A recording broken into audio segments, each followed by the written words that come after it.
Diagram से आपको क्या चीज समझ आ रही है? एनीवन? चले मैं बता देता हूँ। ये एक वेल है, ठीक है, एक वाटर वेल है और इस वाटर वेल में जो है ये एक ड्रॉप इसमें जा रहा है, ठीक है। तो उसको हमने क्या किया, उसको हमने कनेक्ट किया हुआ है कंप्यूटर से, ठीक है, और उसको हमने पावर सप्लाई दी हुई है। तो बेसिकली हम क्या कर रहे हैं, हम इंटरनेट ऑफ थिंग्स बना रहे हैं। इंटरनेट ऑफ थिंग्स जैसे नेम से ही जाहिर है कि चीज़ों का एक नेटवर्क, ठीक है। तो फर्दर प्रोसीड करते हैं। What is IoT? Internet of Things is a network of everyday objects like appliances, cars, and even clothing that are connected to the internet. These objects can collect and share data, making them smart and able to communicate with each other and with us to make our lives more convenient and efficient. ये smart का word जो है, इसको आप machine कर लें। तो Internet of Things जो है, ये basically हम कोई भी ऑब्जेक्ट हो, कोई भी appliances हो, cars हो, आपका होम हो, even ground वाटर मॉनिटर कर रहे हैं, उन सबको हम एक नेट में ला रहे हैं ताकि उनसे हम रियल टाइम डेटा कलेक्ट कर सकें, ताकि वो स्मार्ट बने, वो खुद हमें डेटा दें, हमें जाके जो है ना फिजिकली वो ना करना पड़े, हमें डेटा सारा मिलता है। Basic components of an IoT based system. कोई भी IoT बेस्ड सिस्टम हो, IoT इज वेरी एक्सटेंसिवली, आगे एप्लीकेशंस आपको मैं दिखाऊंगा। तो कोई भी सिस्टम जो होता है IoT का, उसमें बेसिकली आपके 4 कंपोनेंट्स होते हैं। सबसे फर्स्ट वन जो है वो है सेंसर। डेफिनेटली आपको एक सेंसर चाहिए होता है जो कि आप कहीं पे इंस्टॉल करते हैं, ठीक है। आपका ग्राउंड वाटर जो वाटर मॉनिटरिंग सेंसर्स हैं, क्वालिटी मॉनिटरिंग, क्वांटिटी मॉनिटरिंग, इस तरह आपके मुख्तलिफ पीजो इलेक्ट्रिक सेंसर्स हैं, बहुत सारे ट्रांसड्यूसर्स हैं, अल्ट्रासोनिक सेंसर्स हैं, वो होते हैं। फिर उसके बाद माइक्रो कंट्रोलर होता है। माइक्रो कंट्रोलर बेसिकली एक कंप्यूटर होता है, एक छोटा कंप्यूटर होता है जो कि हमारे डेटा को कलेक्ट भी करता है, ट्रांसमिट भी करता है और उसको प्रोसेस भी करता है, ठीक है। तो ये हमारा मेजर जो प्रोसेसिंग यूनिट होता है और वो सारा माइक्रो कंट्रोलर में होता है। फिर डेफिनेटली उसके लिए पावर सप्लाई भी चाहिए होती है, ठीक है। अब पावर सप्लाई जो है वो डिफरेंट सिस्टम्स में डिफरेंट होती है। जैसे अभी फर्स्ट करें, हम जो सिस्टम यूज कर रहे हैं उसमें हमने सोलर पैनल्स इंस्टॉल किए हुए हैं। इसके अलावा जो फिर फर्स्ट करा गया है स्मार्ट फ्लोमीटर्स होते हैं। फ्लोमीटर्स जो है वो वाटर की जो फ्लो है थ्रू देम, उसको वो पावर सप्लाई में कन्वर्ट करते हैं और बैटरी को रिचार्ज करते हैं। फिर क्लाउड सर्वर है। क्लाउड सर्वर पे हमारे सारे इंफॉर्मेशन आते हैं हमें, ताकि हमें रिमोट एक्सेस हो सारे डेटा की। ये ग्लोबल IoT मार्केट फोरकास्ट है in billions of connected IoT devices के। दुनिया में इस टाइम कितने डिवाइसेस जो है वो IoT और कनेक्ट में है, कनेक्टेड डिवाइसेस है। तो ये आप देख रहे हैं 2023 में ऑलमोस्ट 16.7 बिलियन 16.7 अरब डिवाइसेस जो हैं वो इस टाइम कनेक्टेड है। मुख्तलिफ आपकी इसमें बहुत सारी चीज़ें फिर आ सकती हैं। आगे है एप्लीकेशंस ऑफ IoT। IoT किस चीज़ में इस्तेमाल होती है? ये एक डायग्राम है जिसमें आपको ज़्यादा क्लियर होगा। सबसे पहले जो है ना IoT हम किस लिए यूज करते हैं? एप्लीकेशन डेवलपमेंट के लिए। हमने कोई एप्लीकेशन डेवलप करना है, उसमें हम जो है प्राइमरी डेटा IoT से कलेक्ट कर सकते हैं। फिर है डिवाइस मैनेजमेंट। किसी डिवाइस को हमने मैनेज करना है, मतलब जैसे हमने मेरे BS में हमने प्रोजेक्ट किया था जिसमें हमने सोलेनॉइड वॉल्व इंस्टॉल किए थे। तो वो मोबाइल के एयर टैग से हम ऑन भी करते थे, ऑफ भी करते थे, तो वो भी आप कर सकते हैं। सिस्टम मैनेजमेंट, पूरा सिस्टम मैनेज कर सकते हैं। हेट्रोजेनिटी मैनेजमेंट, किसी चीज़ में किसी सिस्टम में हेट्रोजेनिटी आ रही है उसको भी आप मैनेज कर सकते हैं।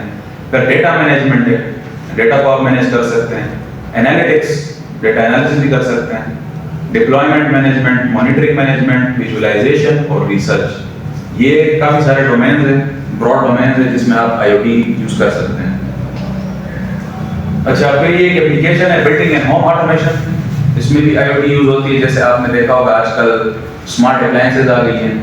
With one tap from your phone आप अपने रूम का AC, रूम के fans, lights, bulbs, even get, ये सारे ओपन और शट कर सकते हैं, या उसकी जो आप जिस तरह अपनी मर्जी के मुताबिक उसकी सेटिंग सेट कर सकते हैं आप। उसके बाद स्मार्ट एग्रीकल्चरल सिस्टम्स है, क्योंकि एग्रीकल्चर जो है पाकिस्तान एक एग्रीकल्चरल कंट्री जैसे सर ने भी कहा और बहुत एक्सटेंसिवली एग्रीकल्चर को हम फॉलो कर रहे हैं। तो इंटरनेट ऑफ थिंग्स का एक बहुत बड़ा रोल भी है एग्रीकल्चर में। जो हमारा दूसरा प्रोजेक्ट है उसमें भी एक्सटेंसिवली जो है स्मार्ट एग्रीकल्चरल सिस्टम्स को डिप्लॉय किया जा रहा है। इसमें आप क्या कर सकते हैं, इसमें आप किसी फार्म की मॉनिटरिंग कर सकते हैं, प्रेसिजन फार्मिंग कर सकते हैं विद वेरी हाई एक्यूरेसी, और सप्लाई चेन मैनेजमेंट भी कर सकते हैं कि आपका कितना सप्लाई जो है जा रहा है, कितना आ रहा है, कितना आप सामान ले रहे हो, कितना आप जो है डिलीवर कर रहे हो, वो सारा आप कर सकते हो। एनालिटिक डेटा एंड प्रेडिक्शन, आप जो है डेटा एनालिसिस कर सकते हो और उसमें फिर आप प्रेडिक्शन भी कर सकते हो कि यार अगले साल मेरा क्रॉप किस तरह होगा, या मैं अगर कौन सा जो है फर्टिलाइजर यूज करूँ तो मेरा क्रॉप जो है वो बेहतर होगा, उस टाइप की वो भी कर सकते हैं आप। एक्वापॉनिक्स फॉर्म, आप फिशरीज में भी इसको यूज कर सकते हैं। मॉनिटरिंग फॉरेस्ट्री की मॉनिटरिंग के लिए भी आप यूज कर सकते हैं आईओटी को। ट्रैकिंग एंड ट्रेसिंग, कोई चीज ट्रैक और ट्रेस करने के लिए भी आप कर सकते हो। कैटल उसमें, या पेस्ट डिटेक्शन में मेरे फेलो हैं शाम, इन्होंने बहुत अच्छा प्रोजेक्ट किया हुआ है इस पे, पेस्ट डिटेक्शन पे, कि आपके क्रॉप में पेस्ट आए तो वो डायरेक्ट डिटेक्ट कर लेता है सिस्टम, हमें वार्निंग दे देता है। फिर अनआर्म्ड व्हीकल फार्मिंग है, ये भी आप कर सकते हो। एनवायरनमेंट मॉनिटरिंग भी हम आईओटी से कर सकते हैं, ये भी एप्लीकेशन है आईओटी की, जिसमें आप CO2 और air humidity, air flow, environment के मुख्तलिफ पैरामीटर्स जो उसको आप मॉनिटर कर सकते हो। फिर इसके बाद medical and health care system में भी आईओटी यूज होती है, ठीक है। मुख्तलिफ आप सेंसर और उससे ब्लड प्रेशर सेंसर से काफ़ी एक्सटेंसिवली आप यूज कर सकते हैं। स्मार्ट ट्रांसपोर्टेशन है, ये भी आजकल एक बड़ा हॉट टॉपिक है, जैसे हम कह रहे हैं कि अनमैन्ड व्हीकल्स के सेल्फ ड्राइविंग व्हीकल्स जो होते हैं, तो उसमें भी आईओटी का बड़ा एक्सटेंसिव रोल है। किस तरह वो मॉनिटर करते हैं चीज़ों को, किस तरह वो एक कार से दूसरे कार का फासला देखते हैं, ऑब्जेक्ट को देखते हैं, तो ये सारी चीज़ें भी हैं। फिर है एनर्जी रिसोर्स मैनेजमेंट, हमारी जितनी एनर्जी नीड्स है, जैसे ये भी हमारा इलेक्ट्रिकल ग्रिड है, ठीक है, और हमारे सोलर, आपने देखा होगा घरों में अक्सर सोलर सिस्टम्स लगे होते हैं, तो उनके साथ एक स्मार्ट मीटर लगा होता है जो कि हमें दिखाता है कि आपकी प्रोडक्शन कितनी है, कंजम्पशन कितनी है, तो वो सारा भी बेसिकली एप्लीकेशन है आईओटी का। चैलेंजेस क्या है, हमें आईओटी में क्या चैलेंजेस पेश आते हैं जब हम कोई भी प्रोजेक्ट आईओटी बेस्ड करते हैं? सबसे पहले तो है सेंसिंग अ कॉम्प्लेक्स एनवायरनमेंट। बहुत मेजर इशू हमें आता है सेंसिंग अ कॉम्प्लेक्स एनवायरनमेंट, चूंकि अभी जैसे फर्ज करें मेरा एक्सपीरियंस है ग्राउंड वाटर मॉनिटरिंग में और स्मार्ट इरिगेशन सिस्टम में, उसमें क्या होता है कि सबसे मेजर इशू हमें फेस आता है जब हम सेंसर इंस्टॉल करते हैं, उस सेंसर की कैलिब्रेशन, फिर उस सेंसर की जो रियल टाइम कंडीशंस में हम देखते हैं कि भाई कौन कौन से फैक्टर्स है जो उसको इफेक्ट कर रहे हैं।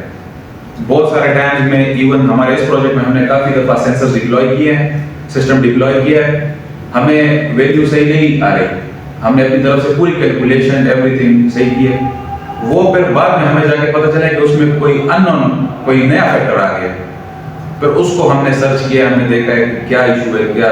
तो ये कॉम्प्लेक्स एनवायरनमेंट को जो है ना मॉनिटर करना, इट्स मतलब बहुत डिफिकल्ट तो मैं नहीं कहूँगा, लेकिन इट्स अ हेक्टिक टास्क, और इसको आप ये चैलेंज आपको फेस करना पड़ेगा अगर आप आईटी में काम करते हैं। कनेक्टिविटी इश्यूज बहुत होती हैं, जैसे अभी सर ने कहा कि हमने इंस्टॉल की हुई है सिस्टम्स रचना दोआब में, सर बारी दोआब में, तो बारी दोआब में भी वो पंजाब के ऐसे इलाके हैं काफ़ी जो जिनमें सिरे से वो भी नहीं है, मतलब इंटरनेट सिम का सिग्नल भी नहीं आता, तो फिर उधर हमारे जो हमने उधर सिस्टम लगाए हुए उसको हमारे सर्वर के साथ कनेक्ट करना एक मेजर इशू होता है हमारे लिए।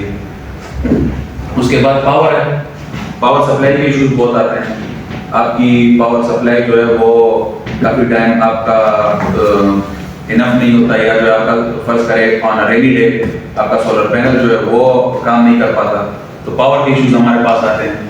सिक्योरिटी टू सम एक्सटेंट चीज़ें चोरी हो जाती हैं, खैर ये तो कोई इतना मेजर, अगर आप किसी सिक्योर फैसिलिटी में काम कर रहे हैं तो ये इतना इशू नहीं होता।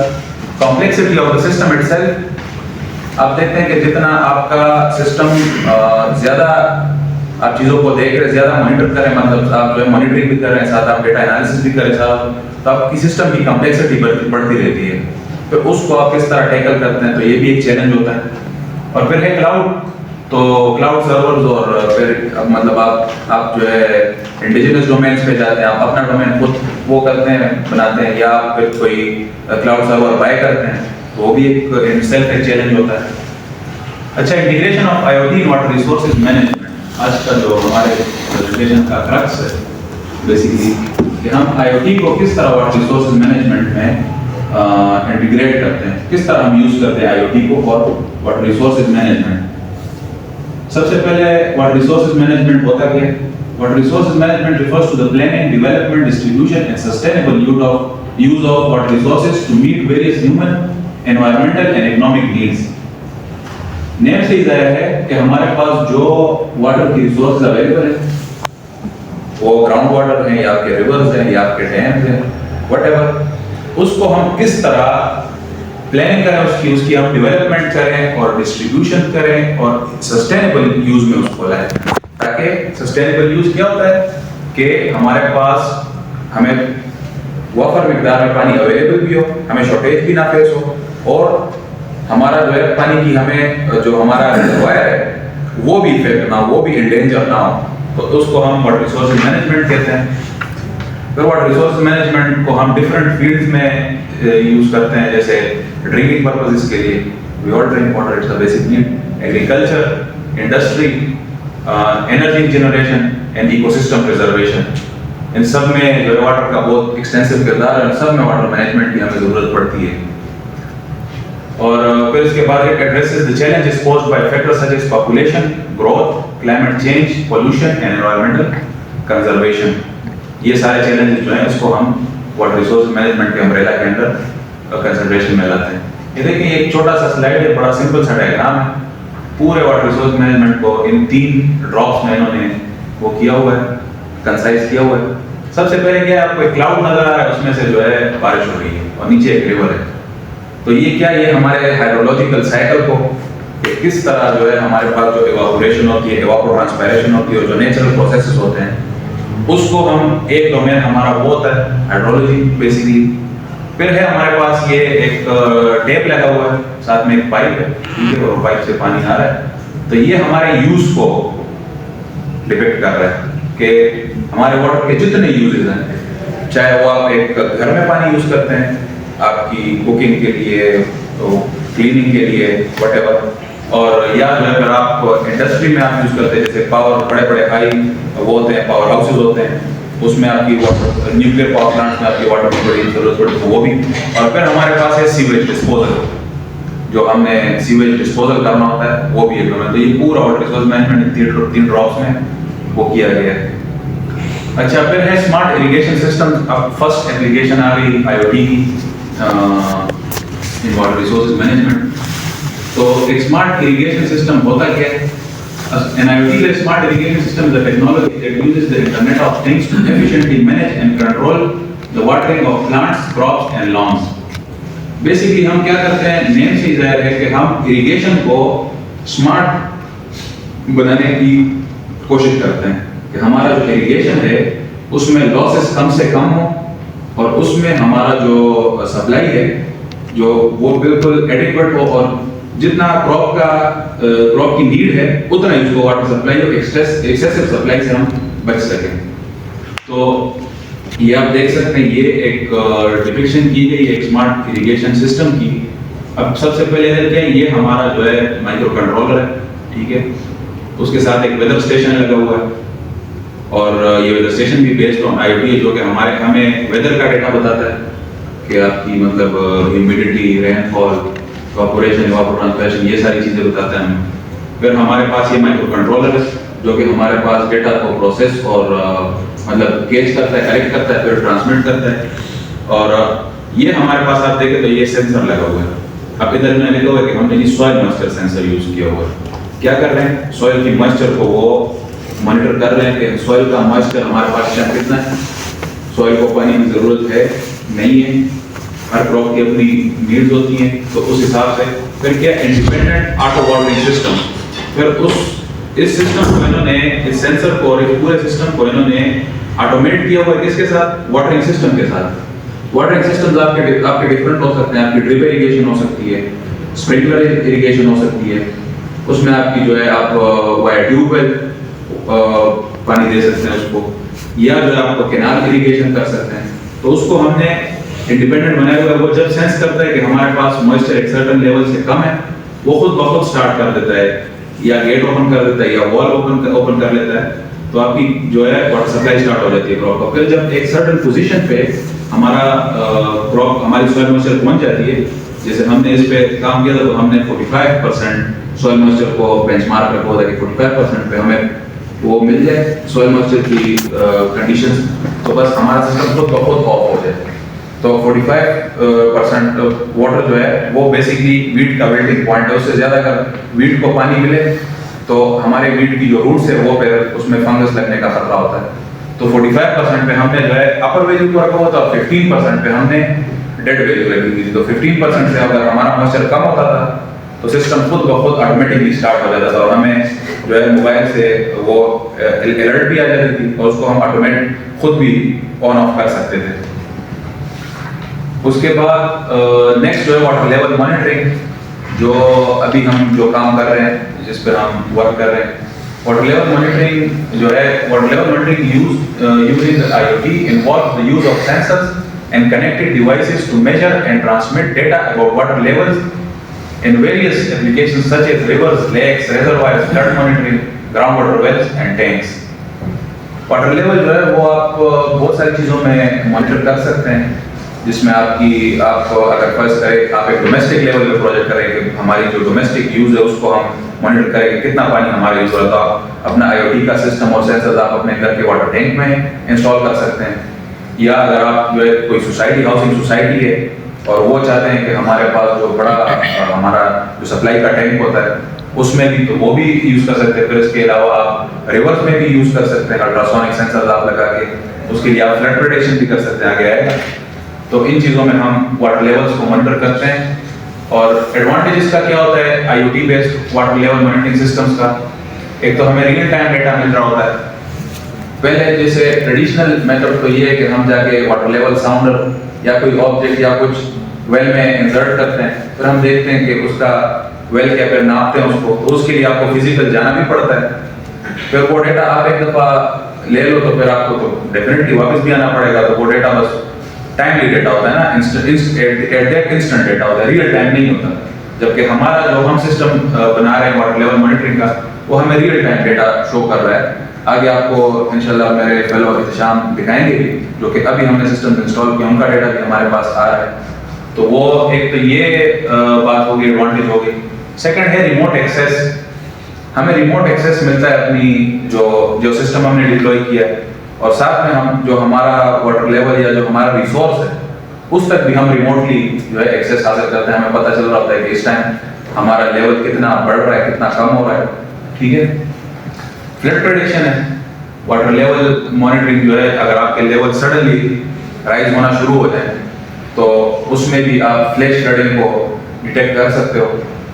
अर्ली अलार्मिंग सिस्टम या अर्ली अलर्ट सिस्टम जो उनको भी आप डिप्लॉय कर सकते हो।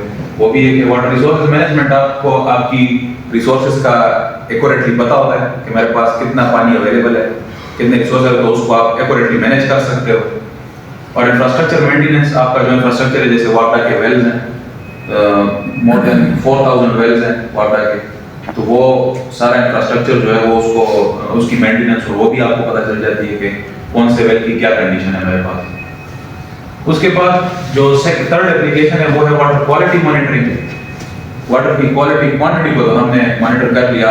सेकंड बिग इशू है क्वालिटी, कि जो वाटर हम मॉनिटर कर रहे हैं उसमें वाटर उसकी क्वालिटी किस तरह है। तो ये हमारे पास लैब में आप अभी देखेंगे, हमारे पास दो तरह के सेंसर्स हैं।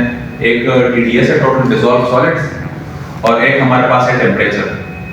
टोटल डिसॉल्व सॉलिड जो है ये हमें वाटर में इम्प्योरिटीज के बारे में बताता है कि हमारे वाटर में इम्प्योरिटीज कितनी है, कितना हमारा पानी गंदा या साफ है। और जो टेम्परेचर है ये हम बेसिकली इसके लिए मॉनिटर करते हैं क्योंकि हमारा जो पानी है अगर उसका टेम्परेचर, वाटर अपना नेचुरल वाटर जो अपना टेम्परेचर मेंटेन रखते हैं बाय ऑलमोस्ट 22 से 25 डिग्री सी के दरमियान। तो अगर आपका टेम्परेचर सडनली राइज हो तो भी आप जो है आपको पता चलता है कि मेरे वाटर में क्वालिटी जो है वो कंप्रोमाइज हो रही है। सेकेंडली इसमें एक दूसरा प्रोसेस होता है जिसको यूट्रिफिकेशन कहते हैं। आपने अक्सर देखा होगा घरों की पाइप्स में जो है वो ग्रीन वो आती है, मेल सी आती है। आपने पाइप्स में चेक किया होगा, वो क्या होता है, बेसिकली एलजी होती है।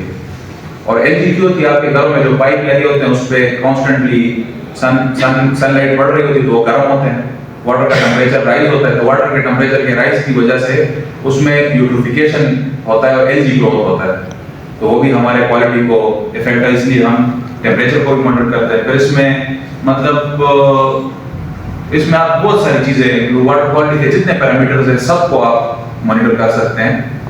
पीएच को आप मॉनिटर कर सकते हैं, आप वाटर के जो रिडॉक्स ऑक्सीडाइजिंग लेवल है उसको मॉनिटर कर सकते हैं, डिफरेंट वेरी एक्सटेंसिवली।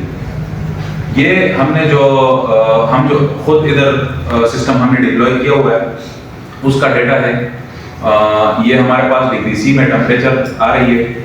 हमारा जो आप देखें तो टेम्परेचर ऑलमोस्ट 22.25 डिग्री सी पे जो है ना, 22.25 डिग्री सी पे कॉन्स्टेंटली हमारे पास ये वाटर का टेम्परेचर आ रहा है।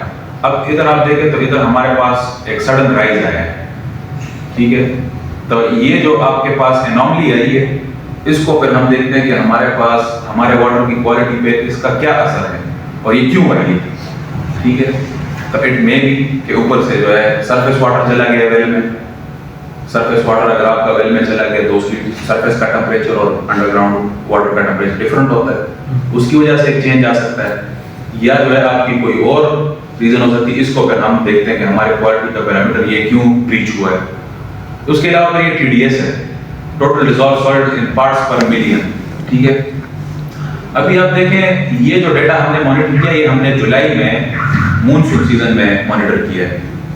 जो हमारे पास मूनसून अभी गुजरा है तो उसमें काफी सारे रेन इवेंट्स हुए हमारे पास। तो आप अगर देखें तो टीडीएस की जो वैल्यू है in parts per million, 1 part per million is equal to 1 milligram per litre, ठीक है। तो उसमें हमारे पास जो टीडीएस की वैल्यू वो ऑलमोस्ट आप देखें तो 500, फिर 400, फिर इस तरह आप अगर एक एवरेज लेंस का तो वो हमारे पास 450 के आसपास आ रहा है, 450 पीपीएम के पास। यूएन हमें कहता है कि आपके सेफ ड्रिंकिंग वाटर के लिए आपका टीडीएस लेवल जो 300 से कम होना चाहिए। 300 पार्ट्स पर मिलियन से अगर कम होगा तो आपकी वाटर जो है वो सेफ फॉर ड्रिंकिंग हो। तो देखिए आप स्टार्ट में हमारा लेवल जो है वो 250 पे जाए, तो मतलब हमारा वाटर सेफ टू ड्रिंक है। ये हमारे पास सडन राइज है, देखिए फिर, और वो सडन राइज पे जब खत्म हुआ आफ्टर सम लेवल तो फिर वाटर लेवल जो है ना वो टीडीएस लेवल्स फिर वापस अपने लेवल पे बहाल होना शुरू हुए। ये क्यों है? क्योंकि हमारे पास इस दौरान काफी सारे रेन इवेंट्स हुए हैं, तो ये हम मॉनिटर कर रहे हैं रिचार्ज वेल को। आपके रेन का जितना पानी है वो एंटर होता है आपके वेल में, ठीक है। उसके साथ डेफिनेटली कुछ इम्प्योरिटीज जाती है, जैसे क्ले हो गई, सिल्ट हो गई, वो उसमें चली जाती है। तो आपका वाटर जो है वो थोड़ा सा उसकी क्वालिटी उन दिनों में थोड़ी सी ब्रीच हो जाती है, थोड़ा सा उसका वाटर क्वालिटी जो है वो बेड खराब हो जाती है। लेकिन फिर टाइम के साथ साथ हमने नोटिस किया कि वो जो वाटर क्वालिटी है, जो टीडीएस के पैरामीटर्स है, वो खुद ब खुद मतलब आपकी अगर क्ले है तो वो सेटल हो जाती है, ठीक है। तो आपका वाटर फिर से वाटर को जो आपका वाटर कॉलम है वो फिर से जो है साफ होने लग जाता है। ये हमारे पास जुलाई का डेटा था जो हमने मॉनिटर किया। इसके एडवांटेजेस भी वही है, रियल टाइम डेटा और रिमोट एक्सेस भी है, the ability to quickly respond to water quality issues. एक हमें ये बहुत बड़ी एडवांटेज होती है, हम इवन अपने लैब में देख रहे होते हैं कि हमारी वाटर क्वालिटी इसमें किस तरह जा रही है। अगर हमारे वाटर क्वालिटी में कोई सडन चेंज आता है तो हमें ये एक अलर्ट होता है हमारे पास कि आपकी जो वाटर क्वालिटी है उसमें कोई इशू है। अब तो हम जाते हैं, वेल विजिट करते हैं, हम देखते हैं कि क्या इशू क्या हो सकती है, आया उसमें सडन जो है मड़ आ गई है, या आपकी जो है कोई और इम्प्योरिटीज है, या कोई चला गया वेल में, तो वो भी आपके पास एक इसके एडवांटेज है। नेक्स्ट है लीक डिटेक्शन। आईओटी को हम लीक डिटेक्शन के लिए भी बहुत एक्सटेंसिवली यूज कर सकते हैं। हमारे पास एक बहुत बड़ा मेजर इशू होता है, और बहुत स्पेशली जो हमारी वाटर सप्लाई की वो होती है, डिस्ट्रीब्यूशन सिस्टम्स होती हैं, उसमें हमारे पास लीक जो है वो बहुत मेजर रीजन होता है वाटर लॉसेस का। हमारे पास पाइप क्रैक हो जाते हैं, हमारे पास कहीं पे अगर जॉइंट्स हो तो वो उसमें आ जाती है, या इवन लीक सिर्फ आप लिक्विड को या वाटर को कंसीडर अगर ना भी करें तो गैस भी हमारे पास जो है गैस की लीकेजेस भी हो सकती हैं। तो ये चीजें जो है ये भी, ये अगर आप देखें तो ये डायग्राम आपको डिपिक्ट कर रहा है कि एक सेंट्रल वाटर टैंक है, उससे जो है पाइपलाइन आ रही है, ठीक है। अब पाइपलाइन में हमने क्या किया हुआ है, बल्कि इन्होंने क्या किया हुआ है कि वाटर मीटर लगाया हुआ है, फ्लो मीटर लगाया हुआ है, जो कि मॉनिटर कर रहा है साथ साथ के कितना सप्लाई हो रहा है, पानी जा कितना रहा है, ठीक है। फिर उसके बाद दोहरा प्रेशर सेंसर है। अब ये प्रेशर सेंसर जो लगा है ना, बेसिकली लीक को ये डिटेक्ट कर रहा होता है। किस तरह, आपका अगर वाटर जो है एक पाइपलाइन में जा रहा है तो वो आपकी लीक की वजह से सडन उसमें प्रेशर डिफरेंस आता है, तो उसको ये प्रेशर सेंसर मॉनिटर करता है, ठीक है। ये हमारे पास एक सर्किट डायग्राम शो किया गया है, तो कि शाम आपको फिर समझाएंगे। उसके अलावा है वाटर सप्लाई मैनेजमेंट, जो सप्लाई की मैनेजमेंट है वो भी हम कर सकते हैं फ्लोमीटर्स लगा के, और सेल्फ पावर सेल्फ ये हमारे पास लैब में अवेलेबल है, आपको हम दिखाएंगे स्मार्ट फ्लोमीटर्स जो हैं। फ्लड मॉनिटरिंग एंड प्रोटेक्शन, जैसे मैंने पहले भी जिक्र किया कि आप फ्लड मॉनिटरिंग और प्रोटेक्शन के लिए भी यूज कर सकते हैं इसको। बेनिफिट्स क्या हैं, early flood protection and warning, reducing risk and potential damage, real time monitoring, improved flood preparedness, public safety, reduced flood related losses and infrastructure damage। ये बेनिफिट्स हैं हमारे पास। वाटर रिसोर्सेज को हम प्लान भी कर सकते हैं, ये स्पेशली जो हमारे पास गवर्नमेंट ऑर्गेनाइजेशंस हैं, जैसे CDA हो गया या PDA हो गया, KDA हो गया, जो वाटर सप्लाई के साथ वासा, तो वो भी जो है हम उनके लिए ये बड़ा एक ज़बरदस्त टूल है IoT, कि जितना हमारे पास जितने सेंसर इंस्टॉल्ड है, घरों में इंस्टॉल्ड हैं, तो इंडस्ट्री में इंस्टॉल्ड है जितने, उन सब को हम इंटीग्रेट करके तो हमारे पास एक रियल टाइम डिटेक्शन है कि कितनी मेरी नीड है, कितनी मैंने सप्लाई देनी है, ठीक है। वो सारी चीज़ें भी हम IoT से प्लानिंग वाटर रिसोर्स की प्लानिंग हम IoT की मदद से कर सकते हैं।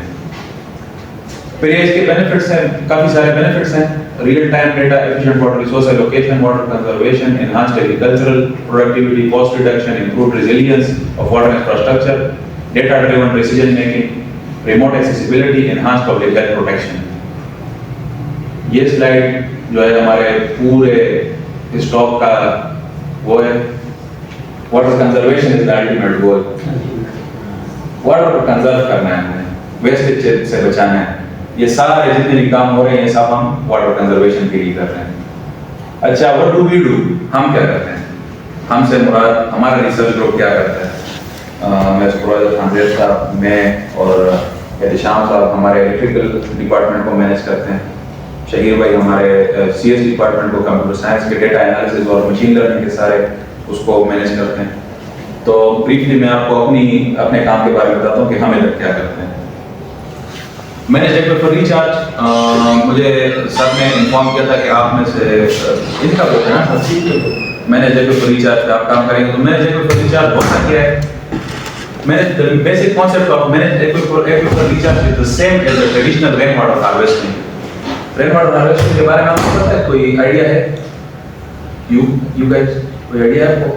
रेन वाटर हार्वेस्टिंग क्या होती है? मतलब रेन वाटर पे मतलब जमा करने के साथ छत पे ग्रीन कौन सिटी एग्जैक्टली।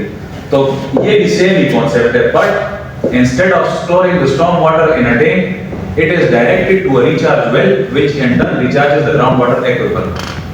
टैंक्स में स्टोर करने के बजाय हम क्या करते हैं, डायरेक्ट करते हैं उसको एक्विफर में, रिचार्ज वेल में।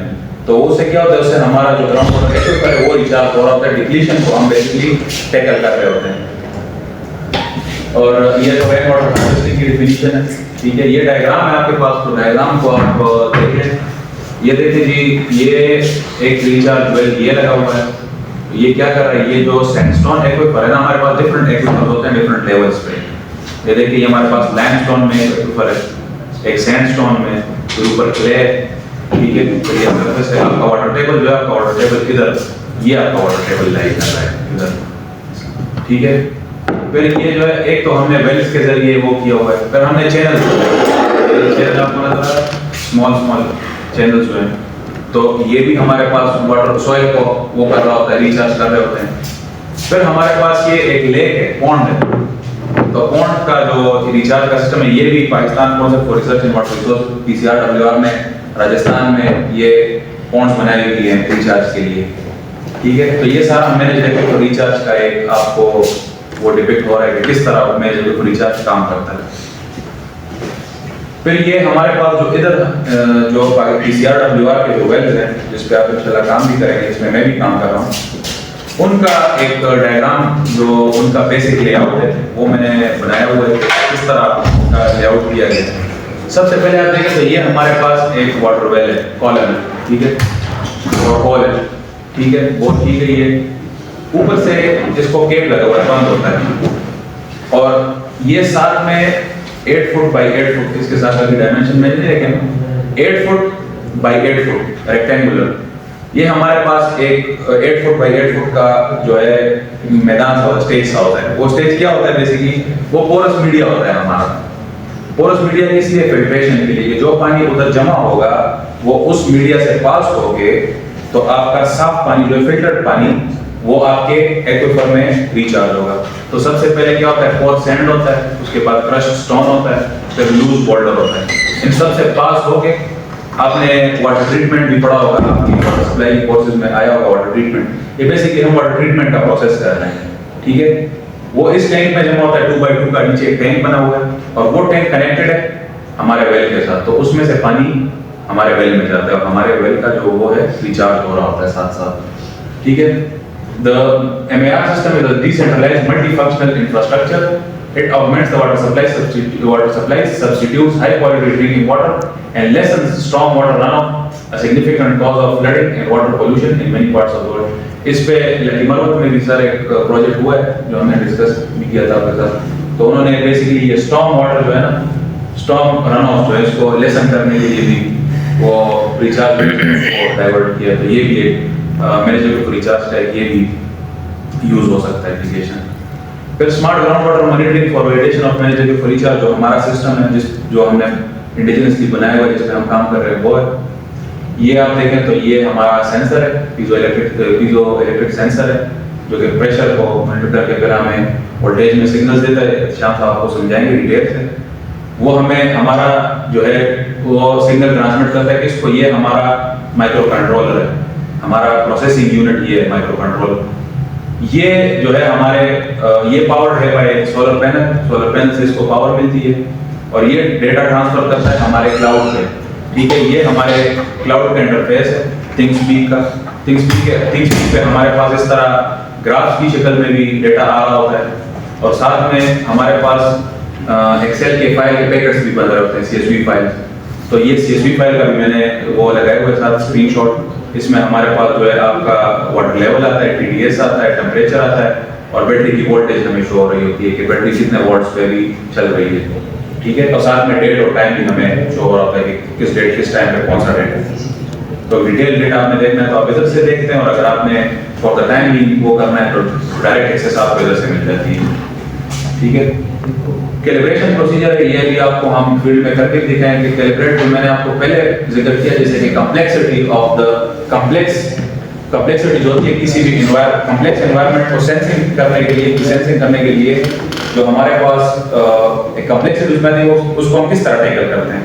एक हमारे सेंसर को हम किस तरह अपने जो हमारे फील्ड कंडीशन है उसके साथ हम बिल्कुल इन लाइन लाते हैं, ताकि हमारा जो सेंसर है वो हमें एक्यूरेटली डेटा आपको करे। तो उसके लिए कैलिब्रेशन प्रोसेस है। हमने लैब में जो कैलिब्रेशन हम करते हैं, एक वाटर पाइप लेते हैं हम, ठीक है, वाटर कॉलम लेते हैं, उसमें हम सेंसर इंस्टॉल करते हैं अपना जो हमारा पीजो इलेक्ट्रिक सेंसर है। साथ में हम एक कमर्शियली अवेलेबल जो होबो वाटर लेवल लॉगर है, बेसिकली एक ये वेंटेड सिस्टम है, एक ये नॉन वेंटेड सिस्टम है पीजो इलेक्ट्रिक सेंसर का। तो इन दोनों को हम जो है फिर कोरिलेट करते हैं कि वैल्यू किस तरह है। फिर जो है कैलिब्रेशन प्रोसेस के लिए हम क्या करते हैं, 400 सेंटीमीटर लेंथ का हमने पाइप ली है और 6 इंचेस डायमीटर।